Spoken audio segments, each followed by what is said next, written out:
Soyez vraiment bénis pour votre présence parmi nous.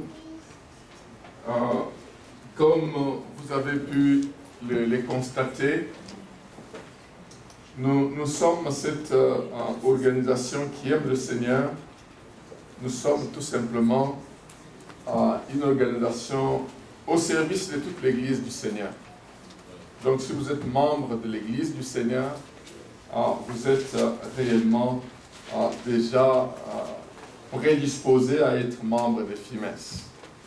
Prédisposé à être membre des FIMES. Lèvons-nous et bâtissons. C'est ça le thème que nous nous sommes dit, que nous devons développer tout le long de ces camps bibliques. Et nous ne pouvons pas, s'il faut parler de la famille, 4 jours, c'est insuffisant. Même si on prend une semaine pour parler de la famille en profondeur, c'est insuffisant. Parce qu'il y a tellement, beaucoup d'aspects que nous pouvons développer en parlant de la famille. Nous avons, je dirais, frôlé pendant ces camps un peu d'essentiel de la famille. Parce qu'on peut parler seulement de dialogue dans la famille, tout un thème, tout un camp biblique peut être seulement sur le dialogue. Tout un camp biblique peut être seulement sur la sexualité. Tout un camp biblique peut être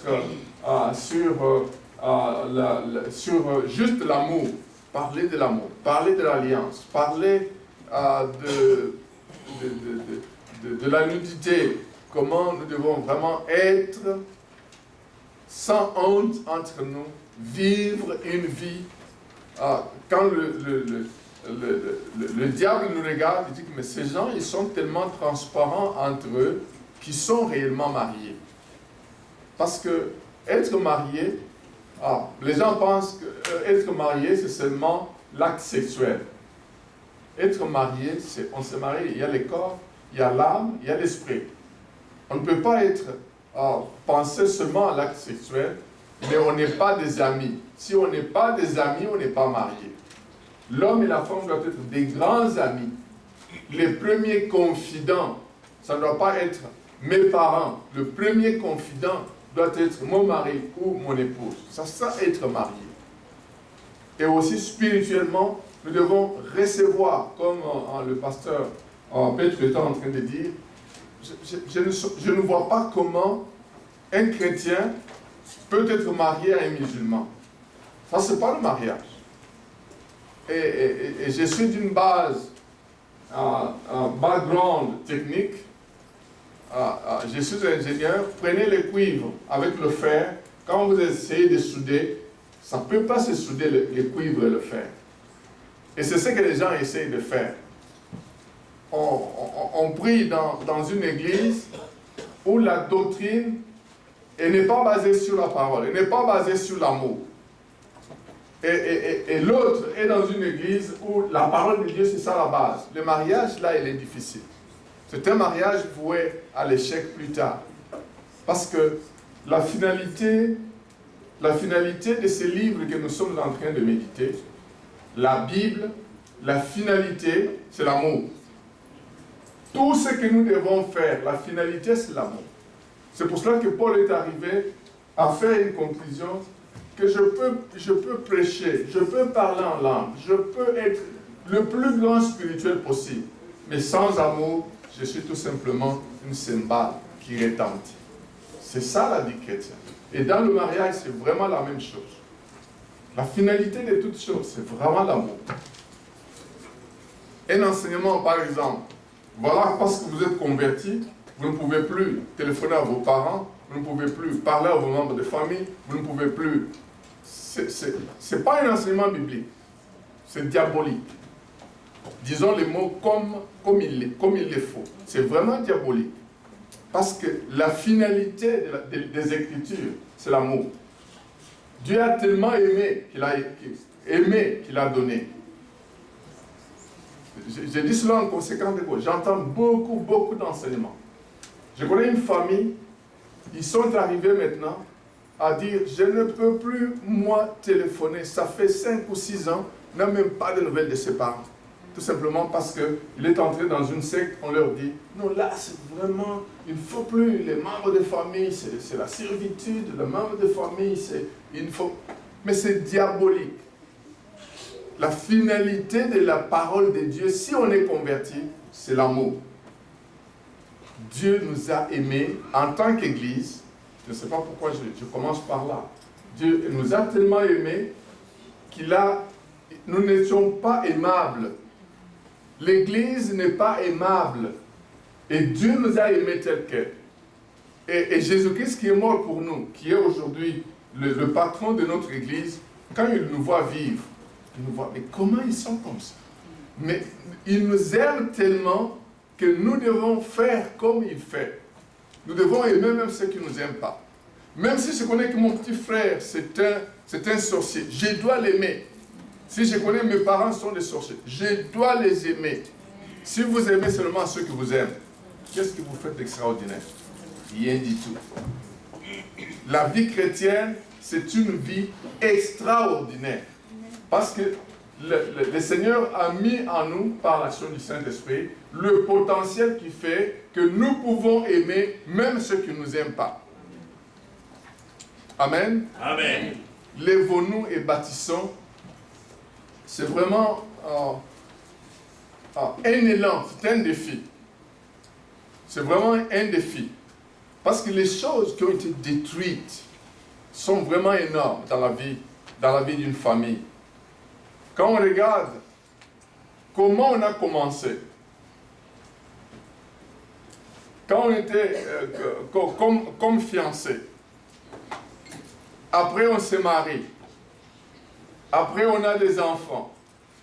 Si nous pouvons regarder les cheminements, nous allons voir comment les choses sont en train d'être détruites.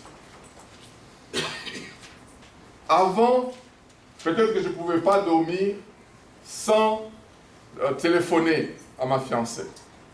Quand je suis marié, au travail, quelques minutes, je téléphone. Quelques minutes que je téléphone. Et après un temps, tellement qu'il y a des choses qui s'accumulent, l'ennemi qui prend de la place, l'ennemi qui prend de l'élan, l'ennemi qui détruit, à tel point quand on regarde maintenant les téléphones, c'est elle, on éteint. L'ennemi, là, il a vraiment pris du terrain, il a détruit.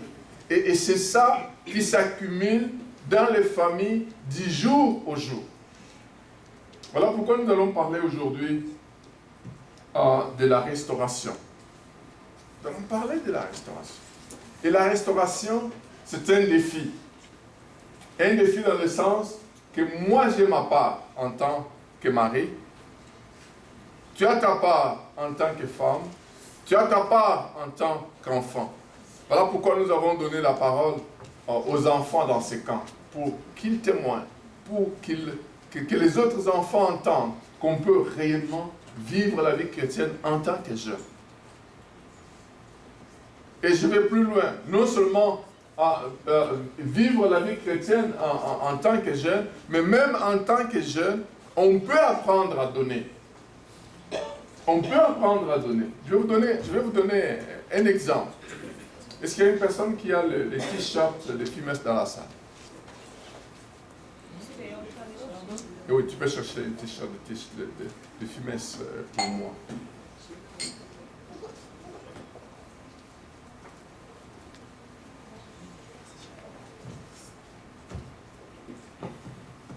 Un petit instant. Je voulais dire quelque chose avec ces t-shirts.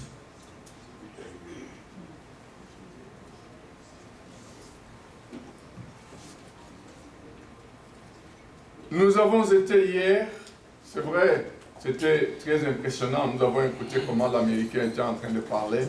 Du jamais vu.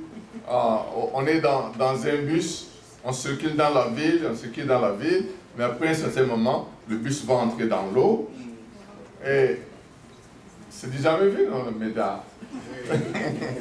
C'est pour cela qu'il nous disait hier, mais depuis qu'il est né, il n'a jamais vu ça. Et Mais pourquoi je prends, tous nous étions habillés avec ces t-shirts. On peut peut-être se demander d'où viennent ces t-shirts. Ce sont des jeunes. Et ces jeunes, c'est Div avec son frère, avec sa sœur, qui ont cotisé. 3 enfants. Ils ont cotisé. Ils ont acheté eux-mêmes les t-shirts. Ce n'est pas sorti dans le compte de FIMES. Ils ont cotisé. Ils ont fait imprimer eux-mêmes tout ce que vous voyez. Comment de tels enfants ne peuvent pas être bénis? Comment de tels enfants ne peuvent pas être bénis? Et quand ils le font comme ça, ils sont enfants. Comment vous pouvez vous imaginer quand ils vont grandir?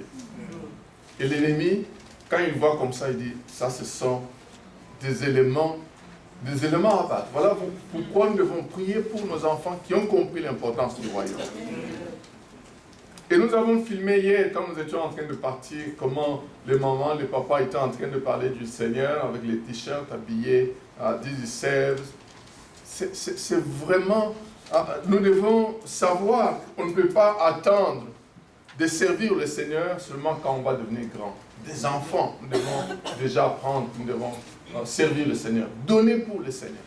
Et quand on voit les parents ne donnent pas, il faut secouer les parents pour leur dire, est-ce que vous avez donné votre dîme cette année? Donnez même à l'église, donnez à une organisation évangélique qui travaille pour le Seigneur. Il y en a beaucoup à travers le monde.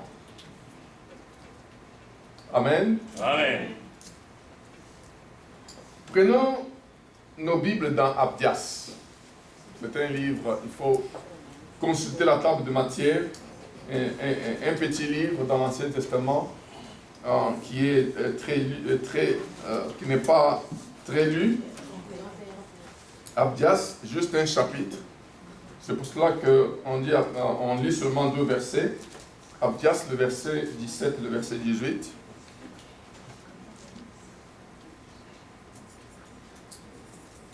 Sur la montagne de Sion, il y aura des rescapés.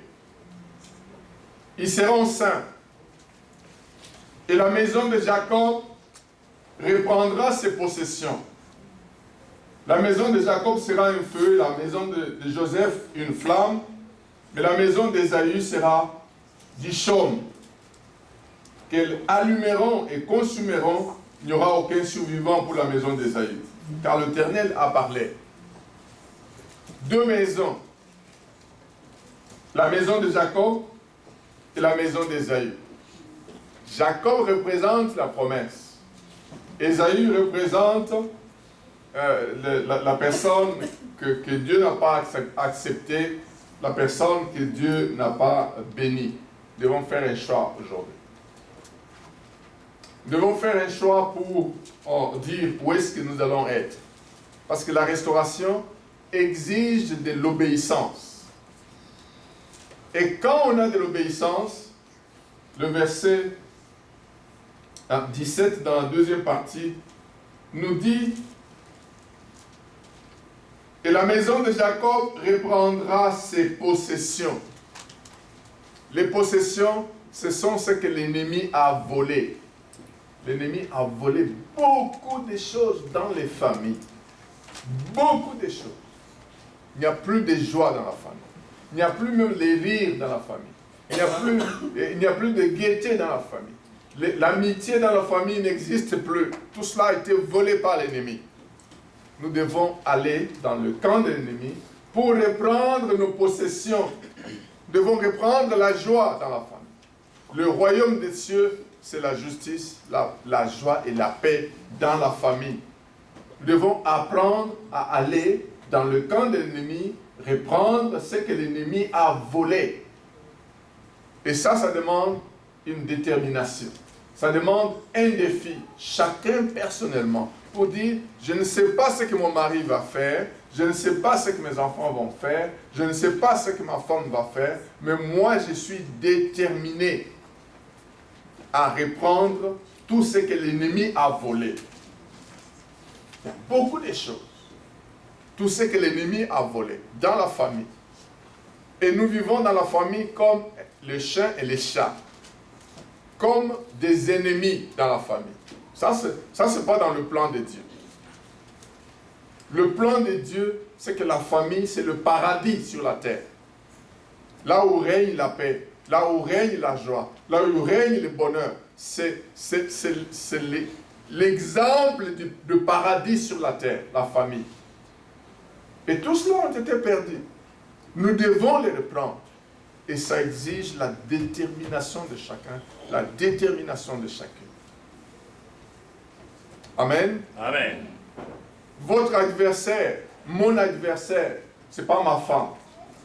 Souvent, on pense que l'adversaire, c'est mon mari, l'adversaire, c'est ma femme.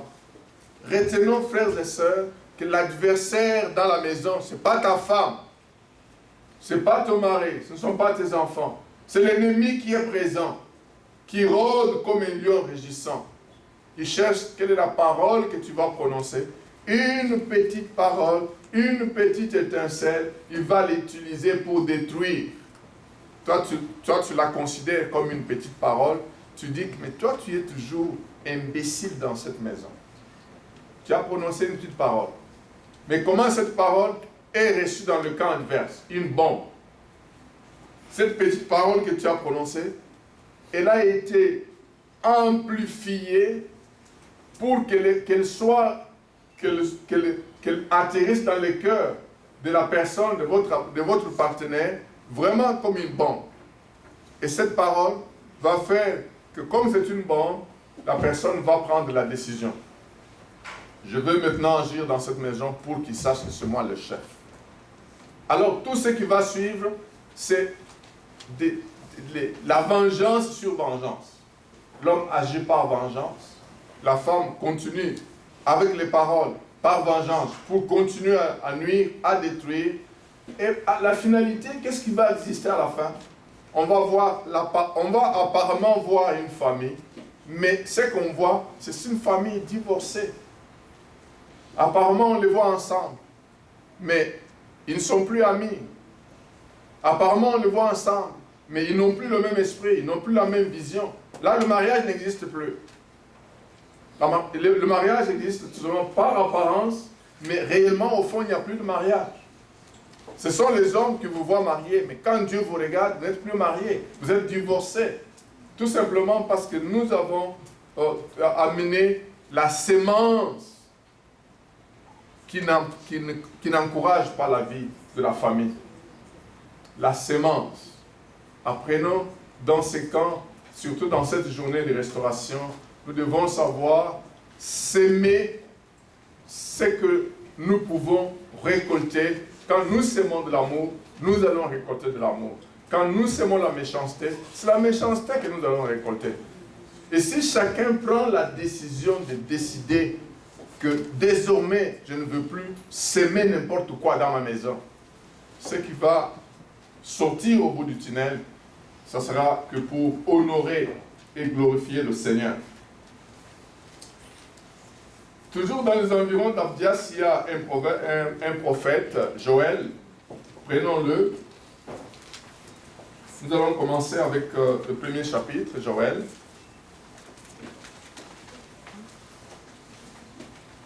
Chapitre 1 de Joël. Nous allons voir le processus, comment cela a commencé de destruction. Le verset 3, le verset 4. Racontez-la à vos fils, et que vos fils les racontent à leurs fils, et leurs fils à la génération suivante. C'est que la chenille, la sauterelle l'a dévoré. C'est qu'a laissé la chenille. Avant, c'était peut-être la joie. Après, la joie est partie. Après la joie, c'est peut-être l'amitié. Après l'amitié, c'est peut-être telle ou telle chose. Les choses se sont tellement dégradées du jour au jour. Et le texte nous dit, ce que la chenille a laissé, la sauterelle l'a dévoré. Ce que la sauterelle a laissé, les grillons l'a dévoré. Mais ce que les grillons a laissé, Le criquet l'a dévoré. Le verset 5. Réveillez-vous, ivrognes, et pleurez. Vous tous buvez du vin, lamentez-vous, parce que le jus du raisin vous est enlevé de la bouche. La destruction sur la destruction. Ça ne commence pas en un jour ou en une fois. Comme je disais hier, c'est des petites choses qui s'accumulent, qui ne font que détruire. Les sauterelles viennent, enlèvent. Les grillons viennent, enlèvent. Ainsi de suite. Et le diable est en train d'enlever petit à petit toute la substance dans la famille, dans le mariage, au point où à la fin, on sent, il n'y a plus rien, je ne sens plus rien. Au contraire, je préfère rester au bureau toute la journée et venir à la maison seulement pour dormir. Parce qu'il n'y a plus rien. On ne sent plus rien. Au contraire, la personne, quand on voit la personne, ça vous énerve. Pourquoi tu viens entrer dans ma chambre? D'ailleurs, les chambres sont séparées. Pourquoi tu viens entrer dans ma chambre? Donc là, il n'y a plus rien. Nous allons dans le chapitre 2 pour montrer que avec Dieu, rien n'est perdu.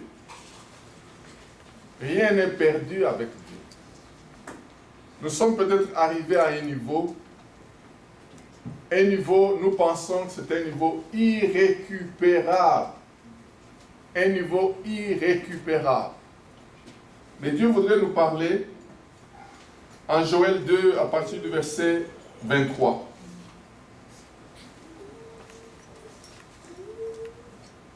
Et vous, fils de Sion, soyez dans l'allégresse. C'est une parole de réconfort, c'est une parole de joie, c'est une parole qui nous montre que tout n'est pas perdu. Réjouissez-vous en l'Éternel votre Dieu, car il vous a donné la pluie salutaire. La parole de Dieu, c'est la pluie salutaire. Le camp biblique, c'est la pluie salutaire.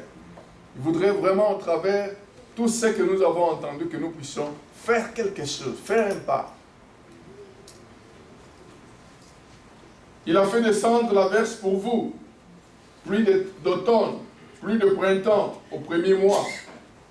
Le verset 24. Les airs se rempliront de grains, et les cuves regorgeront de vin nouveau, d'huile. Verset 25. Je vous restituerai les années qu'ont dévoré la sauterelle. Un jour, la sauterelle a dévoré. Les grillons a dévoré. Il n'y a plus rien. Et ça dépend de nous maintenant. Qu'est-ce que nous prenons comme décision? Est-ce que nous voulons que les choses arrivent jusqu'à anéantir tout? Ou nous pouvons dire, Seigneur, avec toi, je ne peux pas moi-même. Avec toi, je vais essayer. Je vais te regarder. Je vais réellement rebâtir. Je vais récupérer les possessions vraiment que l'ennemi a volées dans mon cœur, vis-à-vis de mon mari, vis-à-vis de ma femme, vis-à-vis de mes enfants. Il y a des parents, les maris, qui sont sortis de la maison, dont les enfants, ça ne leur plus dit rien. Même si on le dit, mais tu sais, tes enfants n'ont plus rien à manger. Je m'en fous. Ce n'est pas un parent qui peut répondre de cette manière-là. Tout simplement, l'ennemi a tellement rongé son cœur qu'il n'y a plus rien qui les ressent, même à l'endroit de ses enfants, à l'endroit de son mari, à l'endroit de sa femme. Et cette parole concerne même les jeunes. Les jeunes qui pensent que j'ai tellement détruit ma vie, j'ai tellement abusé, je suis allé de tel fiancé à tel fiancé. Mais le Seigneur vous redonne espoir en disant, je vous restituerai les années qu'ont dévoré les sauterelles. Je vous restituerai cela. Et nous devons saisir une telle parole par la foi pour dire, Seigneur, ça me concerne. Je dois voir réellement la joie revenir dans ma maison, la paix revenir dans ma maison. Je dois voir réellement comment j'étais en train de jouer. Une sœur me disait, mais pasteur, je ne sais pas qu'est-ce que je dois faire pour que cela revienne. Quand j'étais au début de mon mariage, mon mari me transportait, me mettait sur les épaules. Mais qu'est-ce que je dois faire encore? On s'est tellement blessé qu'il ne peut plus faire encore cela. Mais nous devons tellement nous accrocher au Seigneur pour que cela revienne Nous devons revenir à notre premier amour. Et le Seigneur dit, je vous restituerai ce qu'ont dévoré la sauterelle. Je vous restituerai cela. Qu'ont dévoré la sauterelle, les grillons, les criquets, la chenille, ma grande armée que j'avais envoyée contre vous.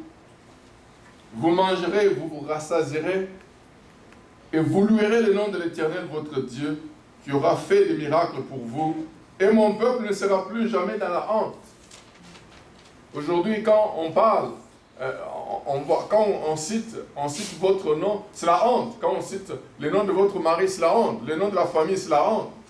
Mais notre Dieu, c'est le Dieu qui reconstitue, qui régénère, qui recrée. Là où il n'y a rien, le Seigneur est capable de recréer. Et nous devons l'accepter pour dire, Seigneur, me voici.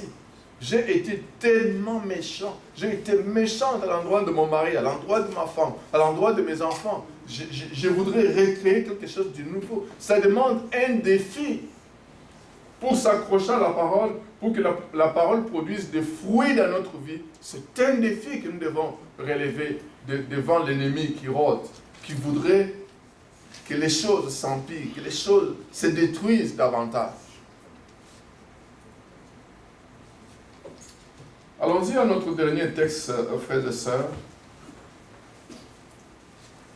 Je ne vois pas le modérateur, peut-être qu'il va me donner un temps illimité.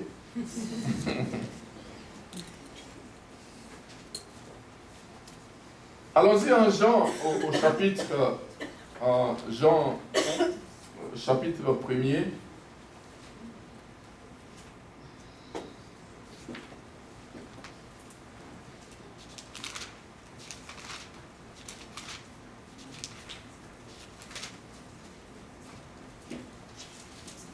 Non, c'est Jean chapitre 2.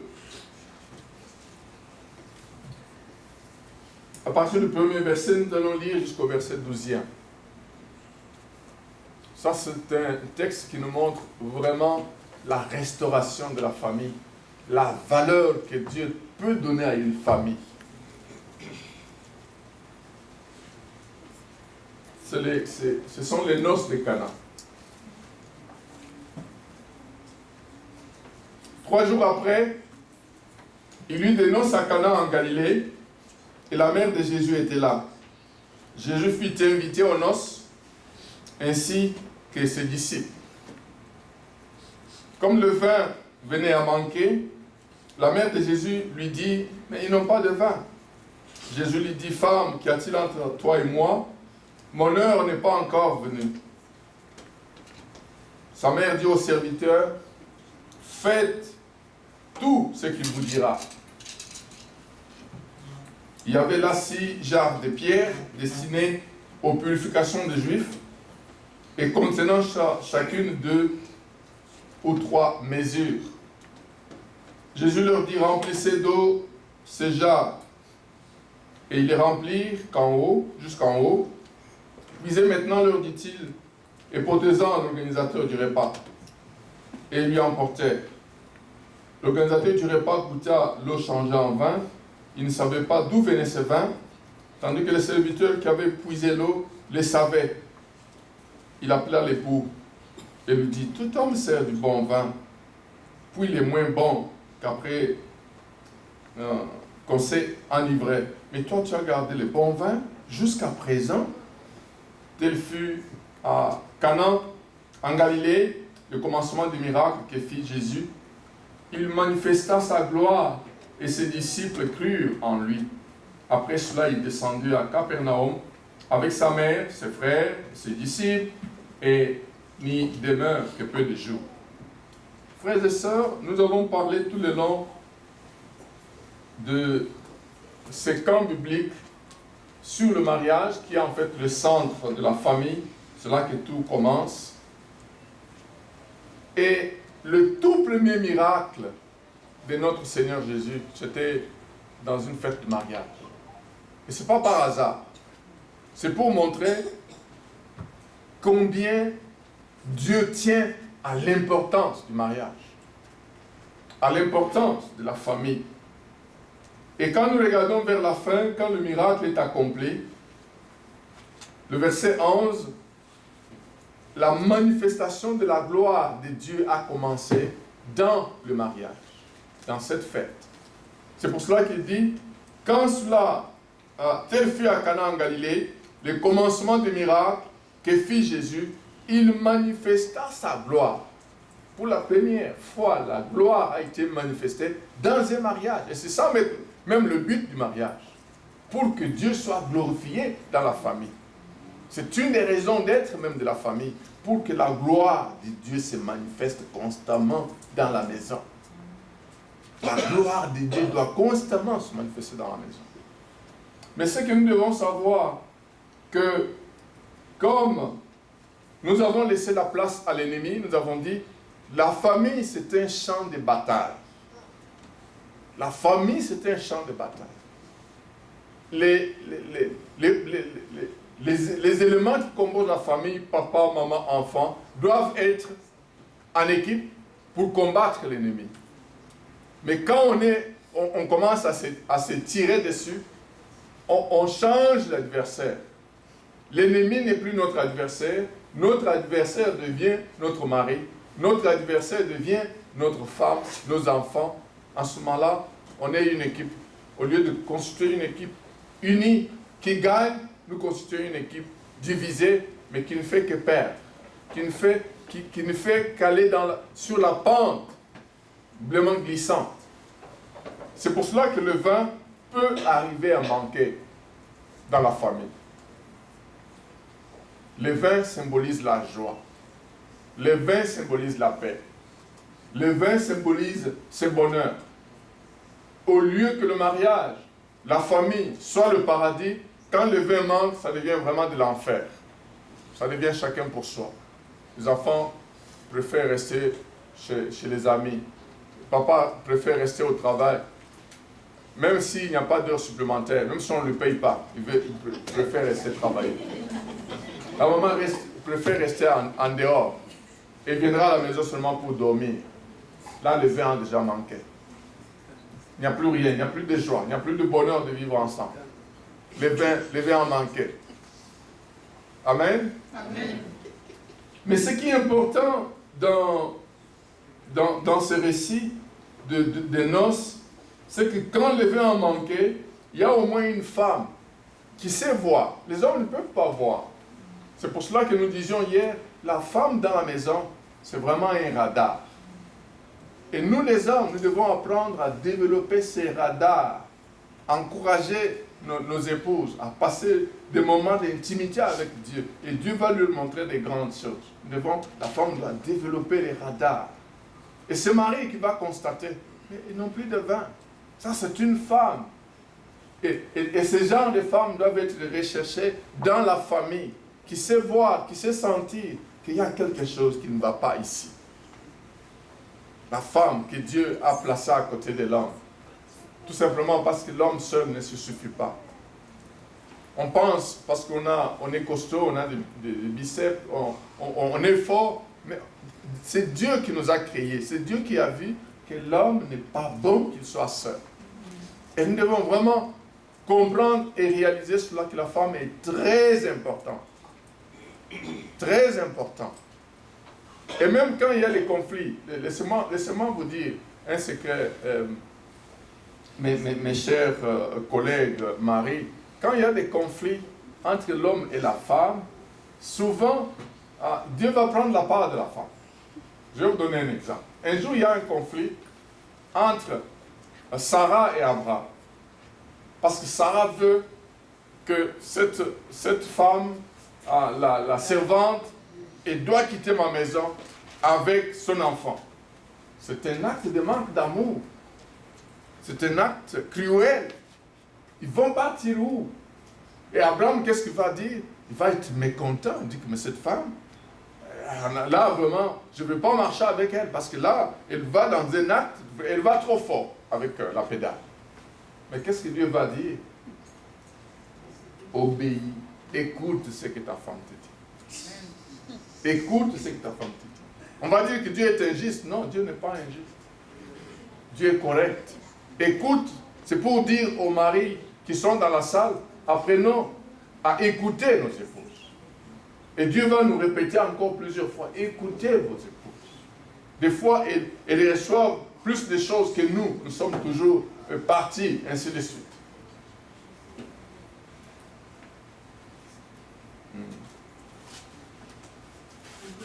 Bon, les modérateurs me disent qu'il veut être sûr que tout le monde a déjà libéré sa chambre. Il ne faudra pas encore qu'il y ait des choses dans la chambre maintenant.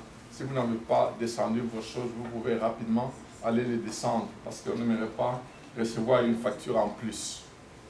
Merci. Donc, je parlais de cette femme qui va constater qu'il y a un ça ne va pas, Marie. Et quand il y a un ça ne va pas, au lieu d'aller chez les mariés pour leur donner conseil, elle va chez son fils. Parce qu'elle a gardé cet enfant 9 mois. Chère maman, vous gardez les enfants 9 mois. Vous connaissez les secrets des enfants. Le vrai prototype de l'amour, c'est la maman qui doit nous enseigner comment aimer. Et elle va voir son fils pour dire à son fils, ils n'ont plus de vin.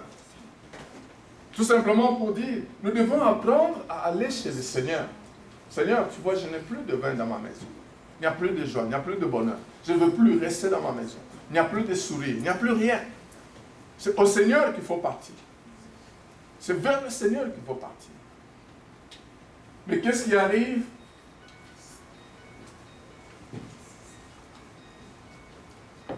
Ce qui arrive, c'est qu'elle va chez son fils. Elle va parler à son fils. Mais regardons qu'est-ce qui suit après. Elle va aller chez les disciples. Elle n'a jamais assisté à aucun miracle. Jamais. Elle n'a jamais assisté à aucun miracle de son fils. Mais elle va dire aux disciples, faites ce qu'il vous dira. Faites ce qu'il vous dira. Et c'est la même chose qu'il nous dit aujourd'hui encore. Nous devons retourner à la parole. Le vrai bonheur d'un couple, c'est retourner à la parole. Ce que Dieu dit, c'est ça qui rend réellement un foyer, une famille solide. Ce que Dieu dit, c'est ça qui rend réellement le foyer ou la famille bénie et sauvée. Faites ce qu'il vous dira. Et les disciples aussi ne comprennent rien. Qu'est-ce qu'il va nous dire? On ne l'a jamais vu faire quelque chose d'extraordinaire. Qu'est-ce qu'il va nous dire? Ce qui va suivre, frères et sœurs, est très très important. Le Seigneur va réellement prendre les choses au sérieux. Il va regarder tout autour de la fête. Et le verset 6 nous dit, il y avait là 6 jarres de pierre. Les vases dans lesquels il y avait un autre besoin. Et le besoin, c'était destiné aux purifications des Juifs. Et contenant chacune 2 ou 3 mesures. Mais pourtant, quand les vins en manquaient, il y avait des vases dans lesquels le vin qui a manqué existait.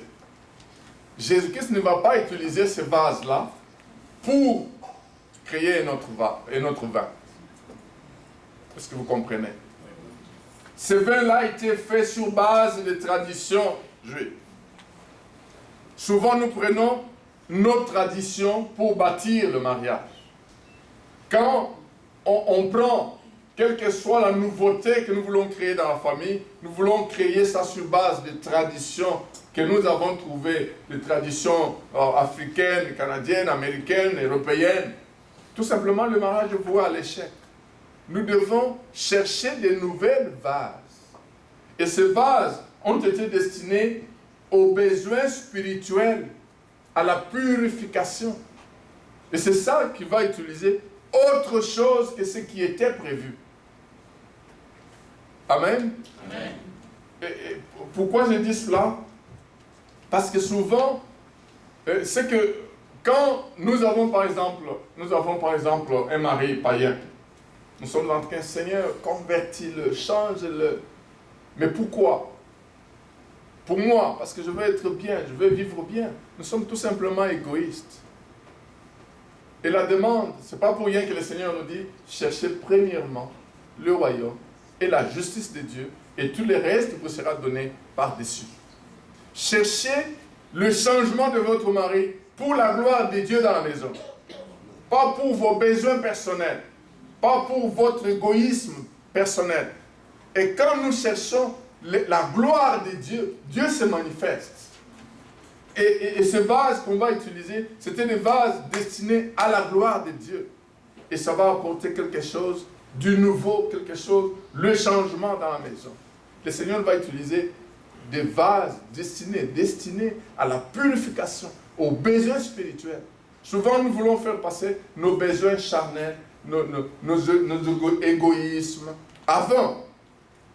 Parce que je veux être bien, parce que je veux réellement... je veux vraiment que mon mari se convertisse, ma femme se convertisse, parce que j'aimerais être comme tel, je voudrais sortir avec mon mari en le tenant par la main, en faisant comme les autres. Mais est-ce que la gloire de Dieu est recherchée là? Est-ce que nous voulons réellement que notre famille soit bâtie sur des besoins spirituels pour que la gloire de Dieu se manifeste dans la maison, dans la famille? Ce premier miracle, quand il a été produit, c'était, et nous regardons, il manifesta pour la première fois la gloire de Dieu dans cette fête. Et tous ceux qui étaient là, ils ont cru. Notre famille doit être la manifestation de la gloire de Dieu. Quand le vin manque, nous recourons à quoi? Aux traditions, aux choses de ce monde. Et des fois, nous allons même demander conseil aux païens. Et qu'est-ce que les païens disent? Ah, la femme t'a fait ça. Chasse-la.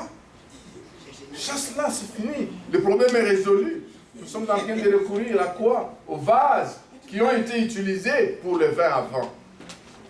Mais si nous voulons utiliser les vases destinés à la purification, nous allons recourir à la parole. Mais qu'est-ce que la parole?